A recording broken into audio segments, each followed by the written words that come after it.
দিয়ে আলিঙ্গন করেছে। বাড়িতে যদি গুরুদেব আসে, সাধুগুরু বৈষ্ণবরা আসে, বা নতুন কোনো আত্মীয় আসে, দেখবেন বাড়ির কর্তারা কি করে? ওই রাস্তা থেকে তাকে একটু সামনে গিয়ে আগে আনে। আর গুরুদেব বাড়িতে আসলে শিষ্য যে রাস্তায় যে দান দুর্বা রূপদীপ দেখায়, একটু নাম কীর্তন করতে করতে ঘরে আনো। কেন?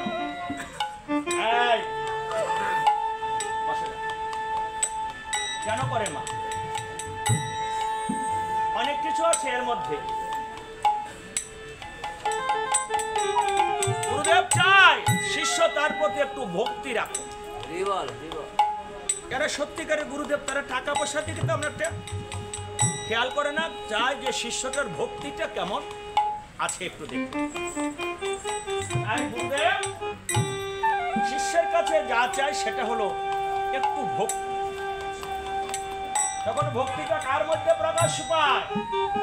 যদি শিষ্য রাস্তায় গিয়ে দাঁড়ায় গোলামস্ত্র হয়ে ঢোকার দ্বীপ জ্বালায় গুরুদেবকে চায় পায়ে একটু জল দিয়ে ঘরে আনে, শিষ্যের কাছে গুরুদেব অত্যন্ত খুশি হয়। ঠিক একজন ভক্ত যখন আরেকজন ভক্তের আগমন বার্তা শুনে, সে ভক্তকে দর্শন করার জন্য আরো কিছু ভক্ত চলে আসে। আজ হনুমান কেমন ভক্ত, যে সাধন ভজন করে রাম সীতার যুগল মূর্তি তার হৃদয় মন্দিরে ভক্তদেরকে দর্শন দিয়েছে। এত বড় সাধক আর কেউ কোনোদিন এমন সাধন ভজন করতে পারবে না। হনুমান বর্জনকে দেখে দুই ভক্ত মিলে ভক্তে আলিঙ্গ হৃদয়ে হৃদয়ে রেখে বুকে জড়িয়ে ধরে রেখেছে। হনুমানের চোখের জল গোবর্ধনের পৃষ্ঠে পড়ছে, গোবর্ধনের চোখের জল হনুমানের পৃষ্ঠে পড়ছে।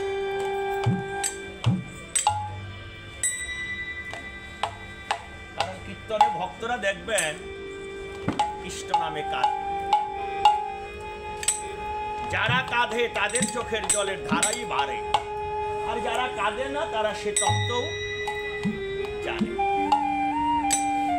ডক্টর মহানন্দ ব্রহ্মচারী একটা গ্রন্থে লিখেছে কৃষ্ণ ভক্তরা কেন কাঁদে, রাধারানী এত কেন কেঁদেছিলেন, গৌর এত কেন কেঁদেছিলেন।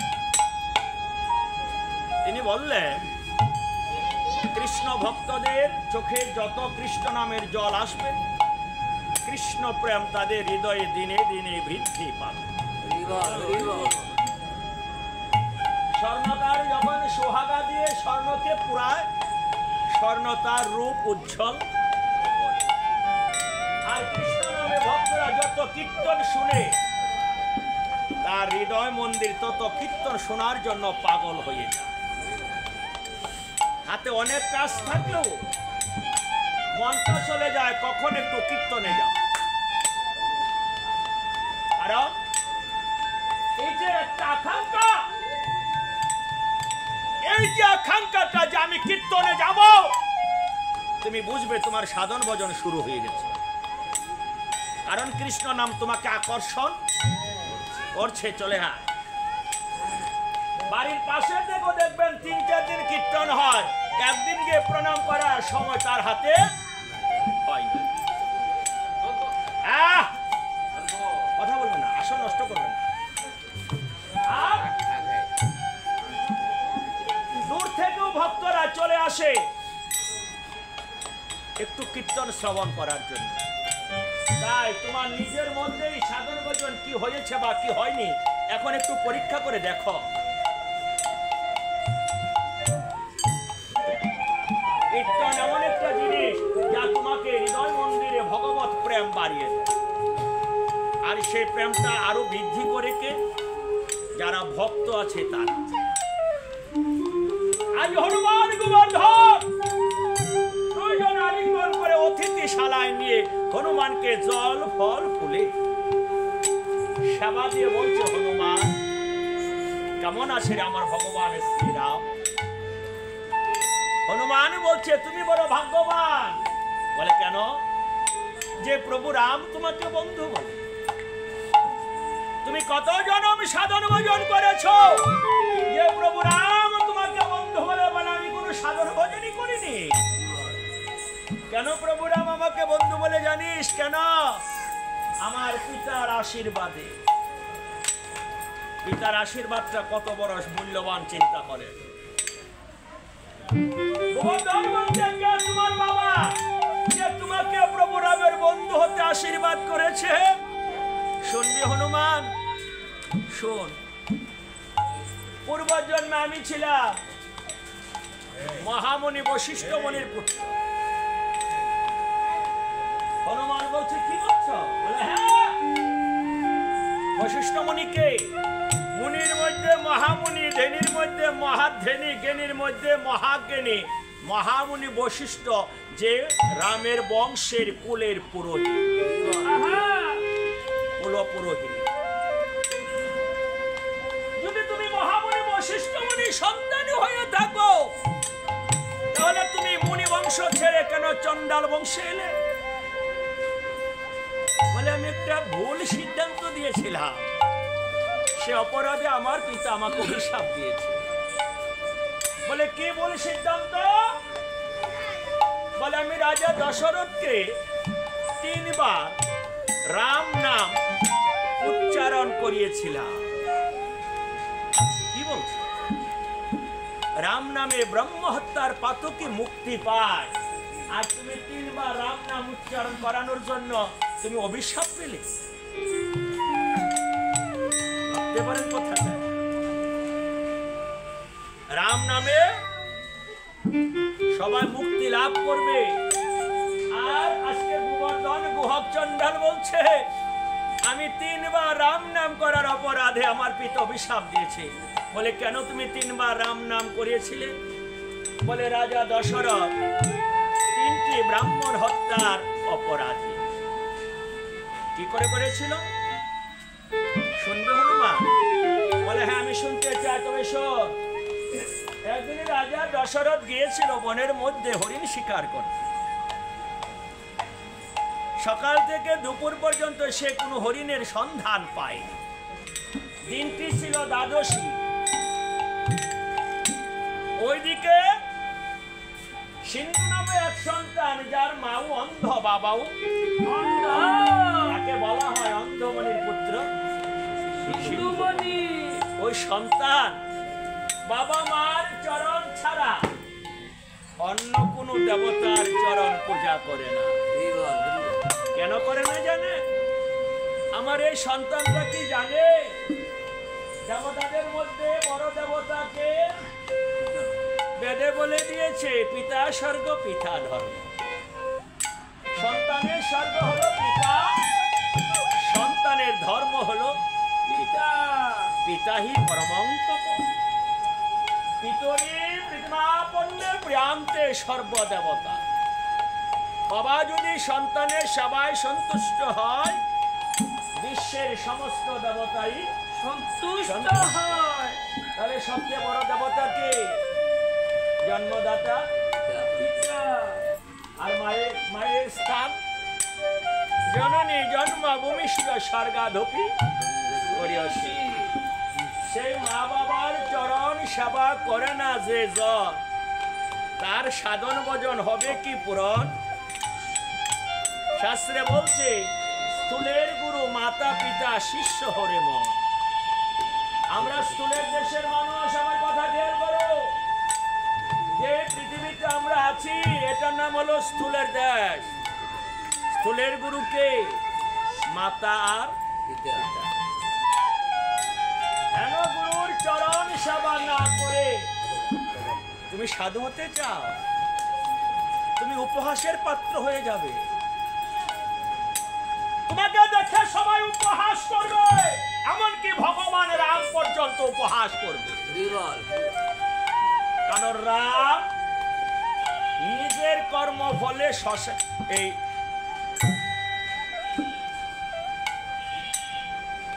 বনে যায়নি। রামের কর্মফল না, ছিল তার বাবার কর্মফল। বাবা বর দিবে মাকে, সেই বরের শিকার হলো কে? ভগবান রাম। রাম দ্বিতীয়বার বলেনি, বলে বাবা তোমার কর্ম ফলে আমি বনে যাব কেন? রামকে দ্বিতীয়বার প্রশ্ন করেছে। আমাদের সন্তানদেরকে বলি, বাবা মা যদি কোনো কথা বলে তার বিপরীতে কোনো প্রশ্ন করে জানতে চেয়েও না, বলে কেন আমি এই কাজটা করব? তাই ওই সিন্ধুমণি স্কন্ধে ভার বানিয়ে এক পাশে মা আরেক পাশে বাবাকে বসাই, আগে তো হেঁটে হেঁটে তীর্থ করতে হতো। হঠাৎ করে সিন্ধুর মা সিন্ধুর বাবা একসাথে বললো, সিন্ধুরে বড় পিপাসা পেয়েছে, একটু জল পান করো। বাবা মা যদি জল চায় জল দিবে না, এমন তো সন্তান এখানে নাই। তারপরও সিন্ধুর মতো সন্তান। সিন্ধুমণি তৎক্ষণাৎ একটা শীতল ছায়ার মধ্যে অন্ধ মা বাবাকে বসে বলছে, মা বাবা এখানে ভয় পেও না, এই বনে কোনো হিংস্র জীব জন্তু নেই। বলে কিরে বাবা জায়গাটার নাম কি? বলে শ্রীফলের বন। এখানে কোনো হিংস্র জীব জন্তু নেই, তুমি বসো বাবা। মা আমি একটু হাতের কলসিতে জল নিয়ে আসি, কারণ আগে তো নদীর জল, পুকুরের জল, খালের জলে মানুষ পান করে।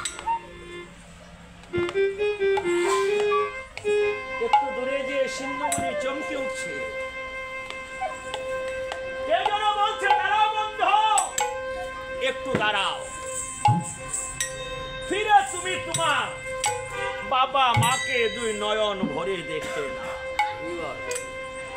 কারণ এই দেখাই হলো তোমার জীবনে শেষ দেখা।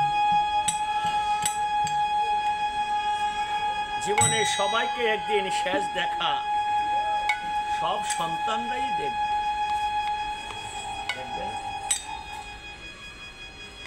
যেমন আমার এই ভাই কার্তিক,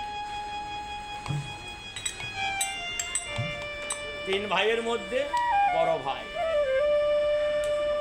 2 ভাই এখন আছে, চন্দনবাবু আরেক ভাই। ওনার মা আপন সজ্জন এ বাড়ির সবাই আছে। হয়তো আমরা যেখানে কীর্তন করছি ওনার মৃতদেহটা এখানে কিছুক্ষণের জন্য হলো রেখেছিলেন। চিন্তা করতে পারছো? আমার সামনে থেকে আমার সন্তানকে যদি চিরদিনের জন্য কেউ নিয়ে যেতে চায়, আমি কি স্থির থাকতে পারবো?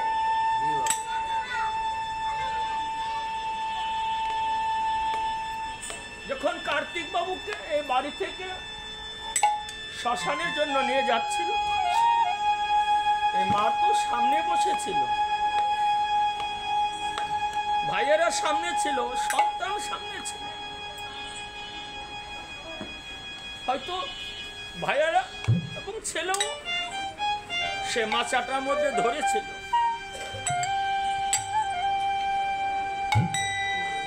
যখন চোখের সামনে থেকে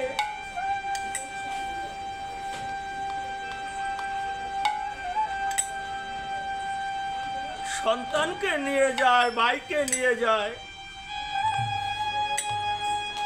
এই মায়ের অবস্থাটা কেমন হয়েছিল একবার ভাবো।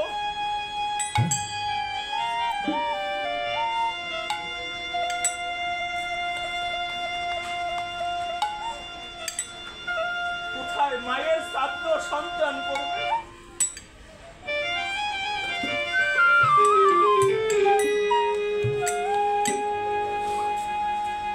এই সন্তান তো এই বয়সে পিতৃ হারার কথা না।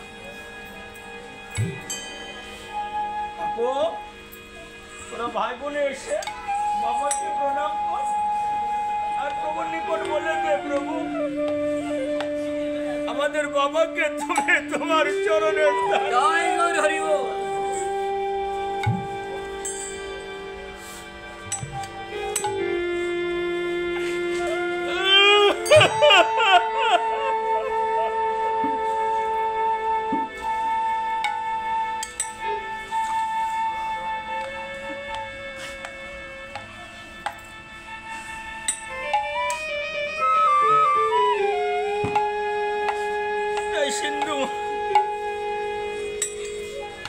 এদিকে আয়। সব কিছু তো তোদেরকে দিয়ে গেল। তারপরে গানে বললেন হাতির দাঁতে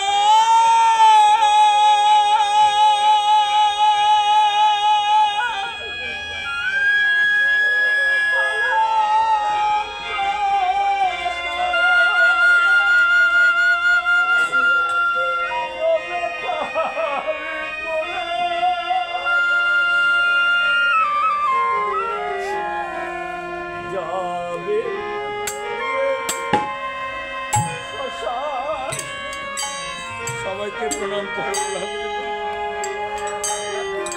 কোলাকুলি কর।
শ্মশান ঘাটে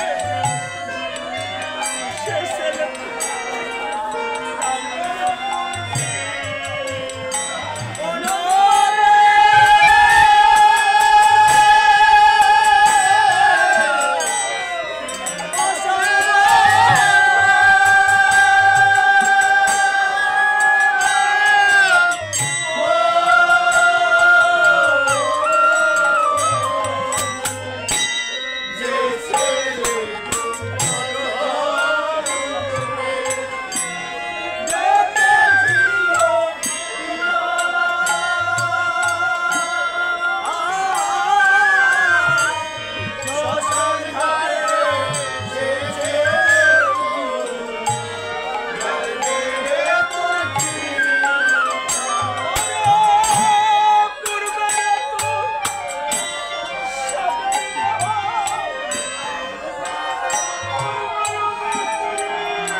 অন্ধমণির পুত্র সিন্ধুমণি দুই নয়ন ভরে মাকে বাবাকে দেখছে।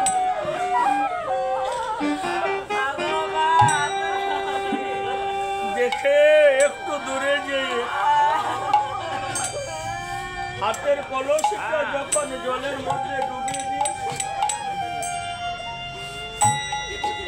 কলসির জল ভরার একটা আওয়াজ হয়।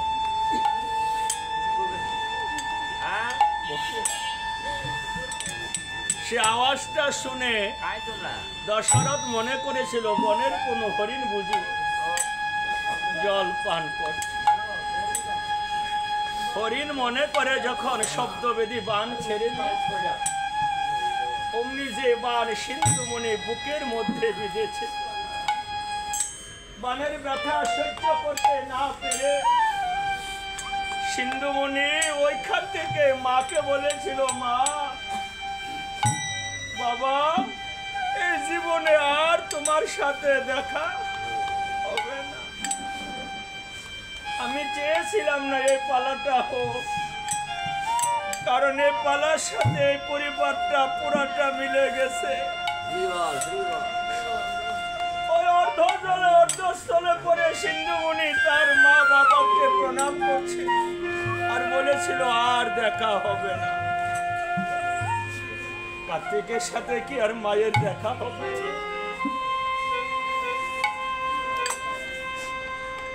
সন্তানের সাথে বাবা মার দেখা হবে না, এটা কি চিন্তা করা যায়?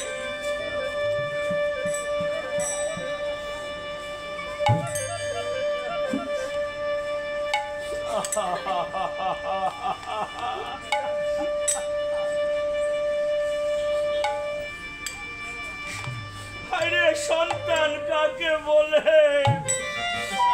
আমার ভাই নারায়ণ তা হারে হারে জানে। ওনার যে ছেলেটা একটু প্রতিবন্ধী হারিয়ে গিয়েছিল, সে হারিয়ে যাওয়া পুত্র যখন বাবাকে দেখতে দৌড় দিচ্ছে,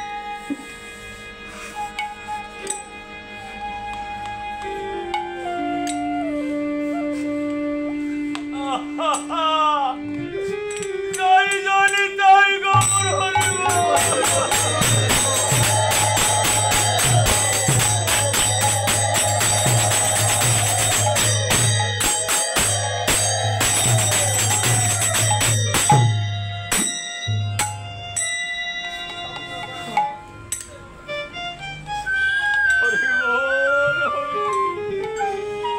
সিন্ধুমণি কেঁদে কেঁদে বলছে, মা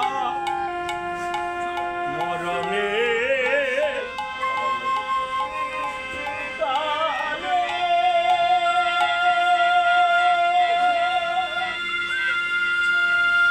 রেখে যায় ব্যথা ভরা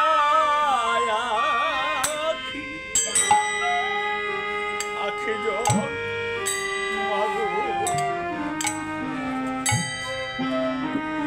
ব্যথা ভরা আখি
আশীর্বাদ করো, ভাগ্য বড় মন্দ চলেছি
সান্ত্বনা দেওয়ার ভাষা আছে।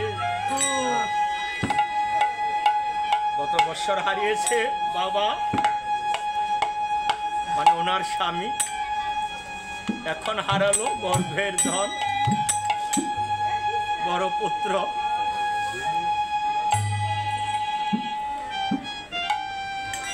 এই যে কার্তিক বাবুর স্ত্রী বসে আছে, এই বয়সে স্বামী চলে যাবে, চিন্তা করতে।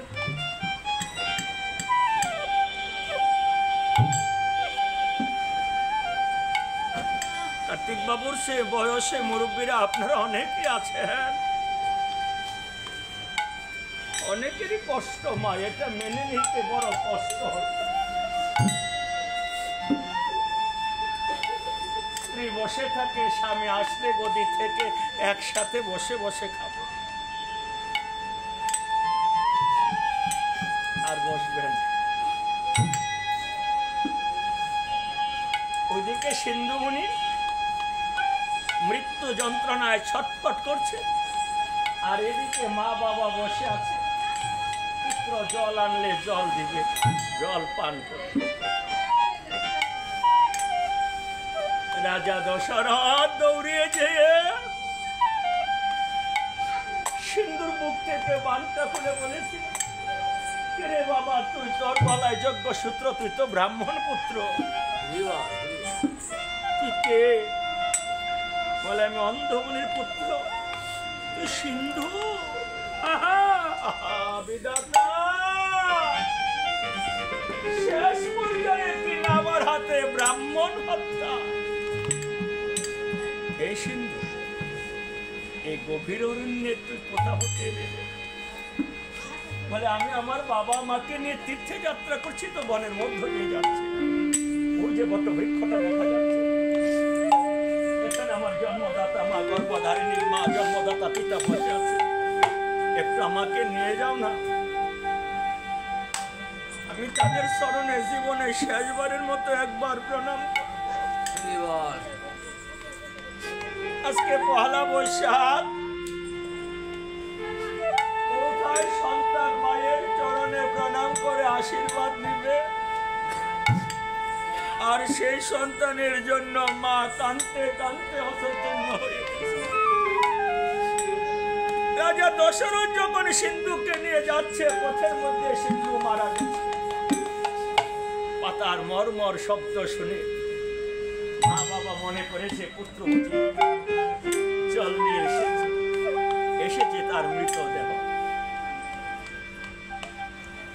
সিন্ধু এসেছিস? সিন্ধু জল আনছিস? কি করে বলে মা, তোমার সিন্ধু চিরদিনের জন্য তোমাকে ছেড়ে চলে গেছে। অনেকক্ষণ পর দশরথ বলছে, মা আজ থেকে আমি তোমার পুত্র সিন্ধু। তুমি কে গো? বলে আমি অযোধ্যার এখন রাজপুত্র, আমার নাম দশরথ। একটু বসো, আমার ছেলেটা জল আনতে গেছে, এখনই ফিরে আসবে। সিন্ধু তো তার মায়ের সামনে শুয়েই রাখিছে। বলে মা, তোমার পুত্র আর কোনদিন তোমার কোলে ফিরে আসবে?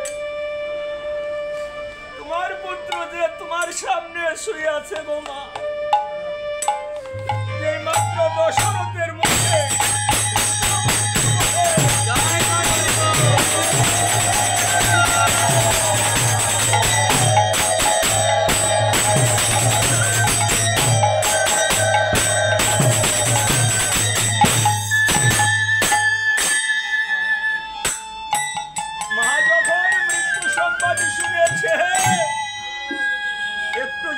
সামনে গেছে, সিন্ধুর আর মায়ের চরণে লেগে গেছে। মৃত্যু কথা শুনে সিন্ধুর মা সিন্ধুকে নিয়ে কেঁদে কেঁদে বলছে, ওই আমায় কেডা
বিদেশে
বলছে, মুনিবর আমি ভেবেছিলাম বনের হরিণ, বলে তোমার ভাবা আর আমার পুত্র হারা।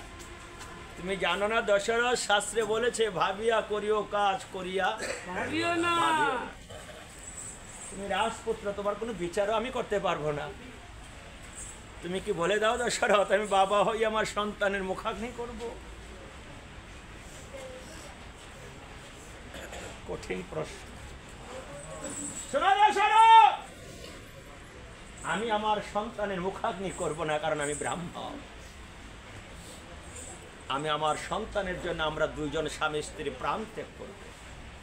আমাদের মৃত্যুর পূর্বে আমি অন্ধমনে দশরথ তোমাকে অভিশাপ দিয়ে গেলাম, একদিন তোমারও পুত্র সুখী প্রাণ যাবে। সেদিন বুঝবে দশরথ সন্তান কাকে।